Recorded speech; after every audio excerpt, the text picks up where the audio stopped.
आवाज की दुनिया के दोस्तों, मेरी आवाज सुनो। ये है आपका अपना प्रिय आरजे आदि आदि का शब्द बेचा मानुस और आपके लिए लेकर आया है आपका मनपसंद प्रोग्राम पॉजिटिव कर्मा। आज एपिसोड नंबर है 270, 2 फरवरी मंगलवार का दिन। और दोस्तों, ये प्रोग्राम मैं आपको ब्रॉडकास्ट कर रहा हूं कलकत्ता से। पन्नों की तरह दिन पलटते जा रहे हैं, खबर नहीं कि ये आ रहे हैं या जा रहे हैं। बहुत कुछ सिखाया जिंदगी के सफर ने अनजाने में, वो किताबों में दर्ज था, वो किताबों में दर्ज था ही नहीं, जो पढ़ाया सबक जमाने ने, जो पढ़ाया सबक जमाने ने। शुक्रिया अदा करना और माफी मांगना, दो गुण जिस व्यक्ति के पास हैं, वो सबके और सबके लिए अजीज होता है। अब ठहर जा जाने का मन करता है, अब ठहर जा जाने को मन करता है, गुम वीराने में ही हो जाने को मन करता है। तन्हाई भाने लगी फिर से जहां में, अपने आशियाने में खो जाने को मन करता है, अपने आशियाने में खो जाने को मन करता है। इजाजत तब हो शुरू मर्ज जब समझ आ जाए, इजाजत तब हो शुरू मर्ज जब समझ आ जाए।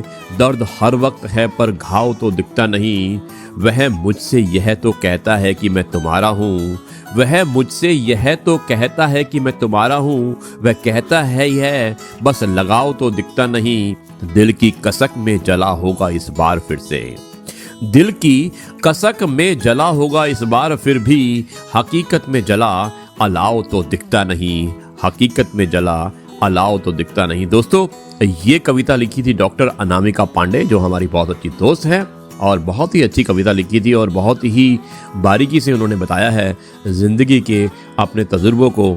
और डॉक्टर अनामिका पांडे, बहुत बहुत शुक्रिया। ईश्वर आपको इसी तरह से कविताएं लिखने की शक्ति दे और आप हमें अपनी कविताओं को शेयर कीजिएगा। आपका प्रिय आरजे आदि कश्यप मुंबई से मानुस और आपके लिए लेकर आया है आपका मनपसंद प्रोग्राम पॉजिटिव कर्मा। अपनी गलती को स्वीकार करना महान लोगों का एक खास गुण होता है। प्रातः अभिनंदन दोस्तों, सुबह की बहुत बहुत शुभकामनाएं। आज मंगलवार का दिन है और मैं ये प्रोग्राम आपको ब्रॉडकास्ट कर रहा हूँ कलकत्ता से। अच्छा स्वास्थ्य ही सबसे बड़ा उपहार है, संतोष होना सबसे बड़ा धन है और वफादारी सबसे बड़ा संबंध है। आरजे आदि कश्यप मुंबई से मानुस। दोस्तों, हमारा हमेशा एक एपिसोड के साथ में जो होता है, लास्ट में हम आपको एक कहानी सुनाते हैं और कहानी हमेशा एक शिक्षापद कहानी होती है। आज की कहानी भी बहुत अच्छी है और कहानी का शीर्षक है बांस का पेड़। दोस्तों, इसे ध्यान से सुनिएगा और मुझे उम्मीद है कि ये कहानी आपको पसंद आएगी। एक संत अपने शिष्य के साथ जंगल में जा रहे थे। ढलान पर से गुजरते अचानक शिष्य का पैर फिसला और वो तेजी से नीचे की ओर लुढ़क गया। वह खाई में गिरने ही वाला था कि तभी उसके हाथ में बांस का एक पौधा आ गया।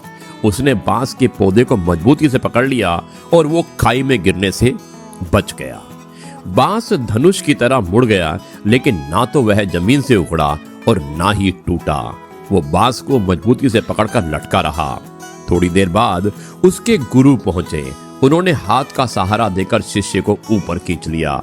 दोनों अपने रास्ते पर आगे बढ़ चले। रास्ते में संत ने शिष्य से कहा, जान बचाने वाले बांस ने तुमसे कुछ कहा, तुमने सुना क्या?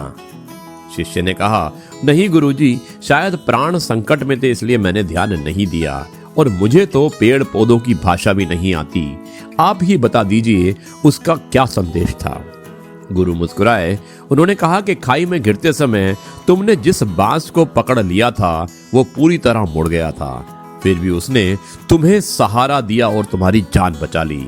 संत ने बात आगे बढ़ाई, बांस ने तुम्हारे लिए जो संदेश दिया वह मैं तुम्हें दिखाता हूं। गुरु ने रास्ते में खड़े बांस के एक पौधे को खींचा, फिर छोड़ दिया और बांस लचककर अपनी जगह पर वापस लौट आया। हमें बांस की इसी लचीलेपन की खूबी को अपनाना चाहिए। तेज हवाएं बांसों के झुरमुट को झकझोर कर उखाड़ने की कोशिश करती हैं, लेकिन वह आगे पीछे डोलता मजबूती से धरती में जमा रहता है। बांस ने तुम्हारे लिए यही संदेश भेजा है कि जीवन में जब भी मुश्किल दौर आए तो थोड़ा झुककर विनम्र बन जाओ, लेकिन टूटना मत, क्योंकि बुरा दौर निकलते ही पुनः अपनी स्थिति में दोबारा पहुंच सकते हो। शिष्य बड़े गौर से सुनता रहा और गुरु ने आगे कहा कि बांस ना केवल हर तनाव को झेल पाता है, बल्कि यह उस तनाव को अपनी शक्ति बना लेता है और दुगनी गति से ऊपर उठता है। बांस ने कहा कि तुम अपने जीवन में इसी तरह लचीले बने रहना। गुरु ने शिष्य को कहा, पुत्र, पेड़ पौधों की भाषा मुझे भी नहीं आती।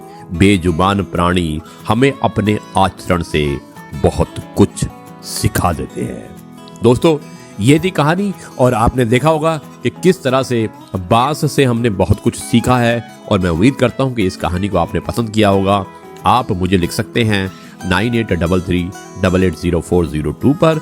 यह है आपका अपना प्रिय आरजे आदि का शब्द मुंबईचा माणूस और आपके लिए लेकर आया था आपका मनपसंद programme positive karma. Episode number 270 था, 2 फरवरी और स्थान था कलकत्ता और दिन मंगलवार। अब मैं इस कार्यक्रम को यहीं पर समाप्त करता हूं।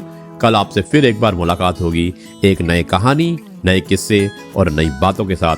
तब तक के लिए मैं आपसे कहता हूं नमस्कार, जय हिंद, वंदे मातरम, भारत माता की जय और जय जवान जय किसान।